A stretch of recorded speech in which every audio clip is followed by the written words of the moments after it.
आपसे पहले खत्म कर दे अपनी बात। साजन जी बहुत बहुत धन्यवाद माननीय सभापति जी, क्योंकि दुनिया का सबसे बड़ा लोकतांत्रिक देश भारत और आजादी की लड़ाई के बाद मुझे लगता है सबसे बड़ा आंदोलन जो हमारे अन्नदाता हैं, जो हमारे किसान हैं, उनका आंदोलन चल रहा है।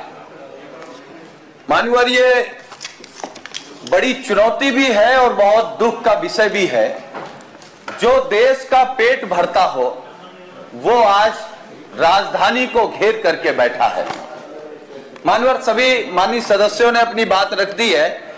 मेरे मन में केवल टीवी अखबार देखने के बाद जो किसान आंदोलन पर सरकार आती जाती है, लेकिन जो सरकार का रवैया है किसानों को लेकर के, सरकार में शामिल लोग, सरकार के अपने संगठन किसान आंदोलन को क्या क्या कहा, किसानों को पाकिस्तानी कहा, किसानों को खालिस्तानी कहा, किसानों को आतंकी कहा, किसानों को माओवादी कहा, और किसको, जिस किसान के बेटे सरहद पर जवान हैं, जो देश की सुरक्षा कर रहे हैं, एक तरफ किसान जो हमारा आपका पेट भर रहे हैं, उनको क्या क्या कहा गया।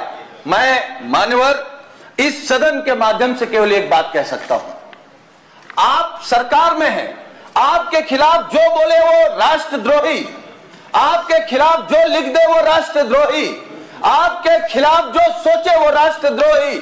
और जब किसान आपसे अपनी बात करने लगा तो आपने कह दिया ये किसान नहीं राष्ट्रद्रोही है। मैं सदन में बड़ी जिम्मेदारी के साथ कह सकता हूं, इस भारत में जो भी किसानों को राष्ट्रद्रोही कह रहा है वो अपना डीएनए टेस्ट करा ले। वो गांधी, नेहरू, वल्लभ भाई पटेल का डीएनए नहीं हो सकता है। वो डीएनए अगर किसी का हो सकता है तो नाथूराम गोडसे का हो सकता है, वो इस देश का डीएनए नहीं हो सकता है। मान्यवर, मैं चाहता हूं कि सदन के माध्यम से बहस इसलिए हो कि अगर देश का किसान को अगर गाली दी जाएगी, उसको अपमानित किया जाएगा। ठीक है, प्रधानमंत्री जी ने कहा कि हम 2022 में ऐसी व्यवस्था कर रहे हैं कि किसान क्या है, दोगुनी हो जाएगी। आज तक कोई सरकार में शामिल बता नहीं पाया, प्रधानमंत्री जी नहीं बता पाए, और मुझे बड़ा आश्चर्य होता है। मैं सच बता रहा हूं सभापति जी, हो सकता है हम गलत सोचते रहे हों, लेकिन इससे पहले मैं सोचता था जो देश का प्रधानमंत्री होता है वो देश का मालिक होता है। इस किसान आंदोलन से पता लगा कि प्रधानमंत्री के भी मालिक अलग होते हैं, और हमारे जो मालिक हैं वो किसान हैं। हम अपने किसानों के लिए लड़ते रहेंगे, सरकार अपने मालिकों के लिए लड़ती रहेगी, हम अपने मालिकों के लिए लड़ते रहेंगे। लेकिन जब तक किसान आंदोलन चलेगा, हमारे नेता ने कहा है, समाजवादी पार्टी का कोई कार्यकर्ता नेता घर नहीं बैठेगा, इस लड़ाई को जारी रखेंगे। नहीं यार, अब समय हो गया। नहीं, अरे सब लोग भी सब भूखे बैठे हैं, काहे के लिए? मान्यवर, सब लोग आज हम जिस विषय पर चर्चा करने के लिए खड़े हुए हैं आपकी अनुमति से, मुझे लगता है कि उन्नाव की घटना ने एक बार फिर हमको, आपको, उत्तर प्रदेश को, पक्ष को, विपक्ष को, सबको देश दुनिया के सामने बदनाम किया है। मैं, क्योंकि माननीय सदस्य उन्नाव के बारे में जब घटना का जिक्र कर रहे थे, क्योंकि उन्नाव कोई इकलौता जिला नहीं है, पूरे प्रदेश की कानून व्यवस्था की क्या स्थिति है, केवल उन्नाव ने बदनामी नहीं कराई है, पूरी दुनिया में, पूरे उत्तर प्रदेश में जो कानून व्यवस्था है उससे हम भी परिचित हैं, आप भी परिचित हैं। मैं अगर एनसीआरबी के क्राइम इन इंडिया रिपोर्ट 2019 के अनुसार पिछले सालों में जो महिलाओं के प्रति अपराध बढ़े हैं वो 23% बढ़ोतरी हुई है। ये मान्यवर देश की है। उत्तर प्रदेश में योगी आदित्यनाथ जी ने इसको 2 गुना कर दिया है, और वो जो आंकड़े हैं वो 66.7, ये ऐतिहासिक ऊंचाई छुई है। मान्यवर, मैं क्योंकि आंकड़ों में नहीं जाऊंगा, आंकड़ों में सरकारें फंसेंगी, मैं अपना दर्द कहने और उत्तर प्रदेश की बहन बेटियों की बात करने के लिए खड़ा हुआ। मान्यवर, यह बात मैंने पहले स्वीकार कर ली और मैं स्वीकार कर रहा हूं, यह सिर्फ अपमान सरकार का नहीं है, ना यह शर्म की बात केवल सरकार की है, यह हमारे भी शर्म की बात है, हम भी विपक्ष में हैं। हम शायद उन बेटियों के न्याय के लिए, उनको न्याय दिलाने के लिए, उनको बचाने के लिए, उनकी इस्मत बचाने के लिए, उनकी जान बचाने के लिए शायद हम फेल हो रहे हैं। हम सदन में अपने आप को स्वीकार कर रहे हैं कि हम फेल हो रहे हैं उत्तर प्रदेश की बहन बेटियों की आबरू और उनकी जान बचाने के लिए। और यह बात मैं इसलिए कह रहा हूं क्योंकि हाथरस की घटना पूरी देश दुनिया में उत्तर प्रदेश को बदनामी मिली। और वो हाथरस की घटना में क्या कहा गया मान्यवर, कि अंतिम संस्कार भी बेटी का बलात्कार है। और उसी घटना के बाद बलरामपुर के बाद आजमगढ़, प्रतापगढ़, इलाहाबाद, हम कितने जिले बताएं, क्यों नहीं न्याय मिल पा रहा है? न्याय सिर्फ इसलिए नहीं मिल पा रहा मान्यवर कि जब सरकार को फैसला करना चाहिए कि हम बलात्कारियों के खिलाफ हैं, तब सरकार पैरवी करने लगती है बलात्कारियों के पक्ष में। क्या हमने, आपने, देश दुनिया ने नहीं देखा? यही भारतीय जनता पार्टी हाथरस में उन दरिंदों के पक्ष में खड़ी हो गई। हाथरस में एक पुलिस के बड़े अधिकारी, हम तो मानते हैं कि पुलिस की मौज होती है, वो मोच वाला अधिकारी रिपोर्ट आने से पहले कह देता है कि बलात्कार नहीं हुआ। और जब सीबीआई की रिपोर्ट आ गई, मेडिकल रिपोर्ट आ गई, तो क्या उत्तर प्रदेश के मुख्यमंत्री जी ने उस अधिकारी के खिलाफ कार्रवाई की? उसको जेल में भेजा? नहीं भेजा।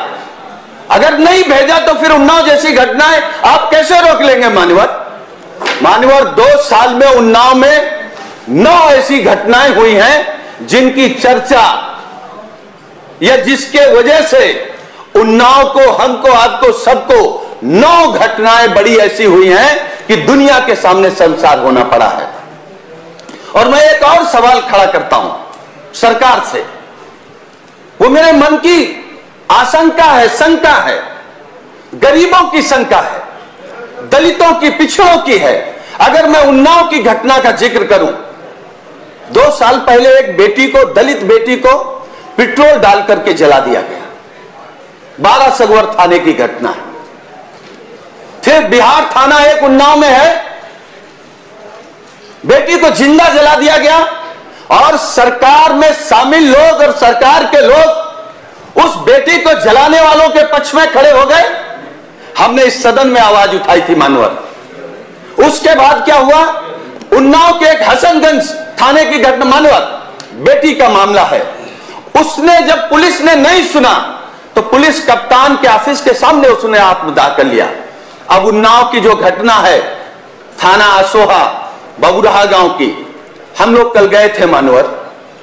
हम लोगों को अपने क्षेत्र में, अपने गांव में रोक दिया गया। 2.5 किलोमीटर पैदल हम लोग चल करके गांव में गए मानवर।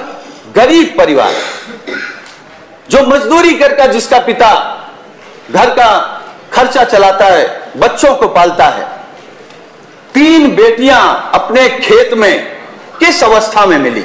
2 हमारे आपके बीच नहीं है, एक जीवन और मौत से खेल रही है। हम तो अनुरोध करेंगे सरकार से कि उसको अच्छे अस्पताल में इंतजाम कराएं। लेकिन पुलिस क्या कर रही है? पुलिस ने नहीं बताया कि पोस्टमार्टम में रिपोर्ट क्या आई है, या जो बेटी बची है, हम लोग भगवान से प्रार्थना करते हैं कि वो बच जाए, सच सामने आ जाएगा। लेकिन सच सरकार दबाना चाहती है। क्या सच सरकार उस बेटी की जान लेकर के दबाना चाहती है?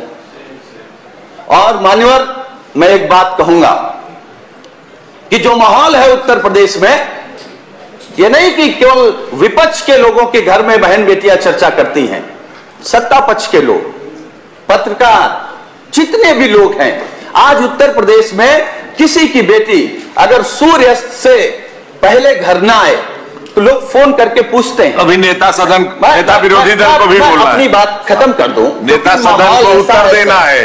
नहीं, माहौल ऐसा है सर जी, मान लो कि उत्तर प्रदेश बीहड़ हो गया है, आपकी पूरी बात जंगल हो गया। साजन जी, आपने इतनी खूबसूरती से अपनी बात रख दिया है। खूबसूरती से नहीं रख रहा हूं, मैं तो दर्द रख रहा हूं। हाँ, दर्द है यार। सर, दर्द खूबसूरती नहीं हो सकता। नहीं, बात को भी कहने का ढंग होता है। नहीं हो सकता है। मान्यवर, मैं केवल आपके माध्यम से अनुरोध करूंगा कि सरकार और उन्नाव पुलिस जिस तरीके से उस केस को दबाना चाहती, गुमराह करना चाहती है।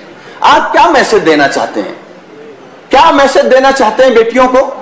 मुझे लगता है नेता सदन के घर भी पूछा जाता होगा कि आखिर ऐसी दहशत क्यों है, क्योंकि दहशत तो सभी बहन बेटियों में है।